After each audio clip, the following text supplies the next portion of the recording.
Hello, welcome to Chic's Tricks. Today we'll be talking about trimming in a way that keeps the glaze from running and sticking to the kiln. I'm going to demonstrate how to make a beveled slanty edge that keeps the glaze 1/4 inch up from the kiln shelf and does not show when you set it on the table. That the glaze actually came very close, but that 1/4 inch of raw area kept the glaze from touching the kiln shelf. Let's dive in. When I first start to trim, I like to feel the bottom and feel the thickness and feel this corner edge so I can see how thick that is. Then I like to put my finger inside and feel across the bottom for where it starts to go up and become the side wall. I'm going to keep my finger right in that spot where the wall and the floor meet, and I'm going to put my other finger to touch it. So if the bowl wasn't there, my two fingers would be touching. And I'm going to make a little fingernail mark. So this is all the thickness that can be taken off the piece. When I go to center it, I do a series of little taps, very lightweight, and my left hand's holding it steady. And when it feels centered, I'm going to put the 3 lugs on. So I'm going to put the clay on and press down into the wheel first and then up against the pot. In the past, I would squish it down right in the middle, and then I would sometimes crack the rim of the piece.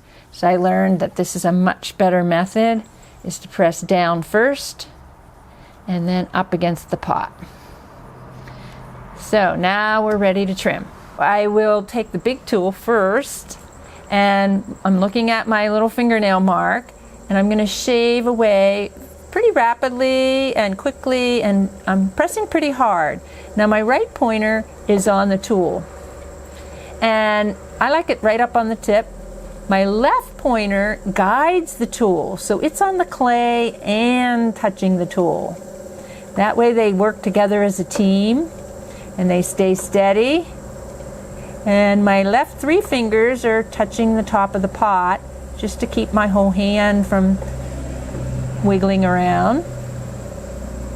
Once I get all the clay off and I meet my mark, I'm going to switch to the smaller tool and I'm going to carve the foot.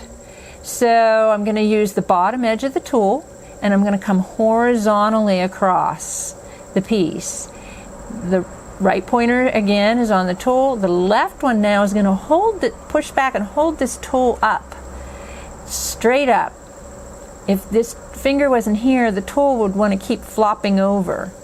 So I'm pushing back a little bit with that left pointer against the tool and going horizontally across till I get a nice edge on that. I'm going to start to shave away a little bit more of the extra weight in the bottom of the bowl that we don't want. And now I'm going to trim again on that foot, horizontally straight across. Left finger is holding the tool up. Once I'm all complete with the outside edge of the foot, I'm going to do this beveled slanty edge that we were talking about. So I'm going to take the tool and I'm going to put it slanty at an angle on that edge, and I'm going to shave away until I get about 1/4 inch of width.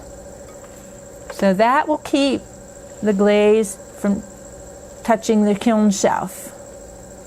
Then I'm going to do the interior part of the foot.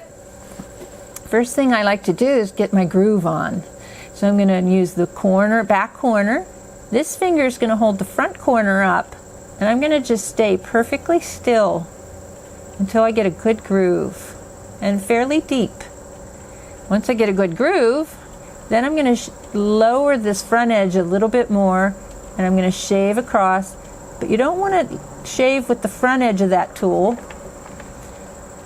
You want to still be using the back edge, so my left pointer is holding that front end up a little bit.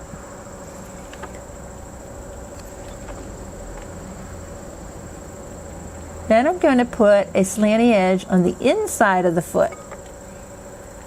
Again, I want that 1/4 inch so it keeps the glaze away from the kiln shelf. A lot of times I'll take my fingers and just kind of run them on the edge there to smooth that clay. And I want to show you that you want to make sure you're deep enough here so that the glaze won't stick to the shelf. So you need to have enough depth under there so that the glaze won't touch. If you want to know more about throwing and trimming and glazing, you can stop by chiclotzpottery.com. There's a link about that in the description, and we'll see you there.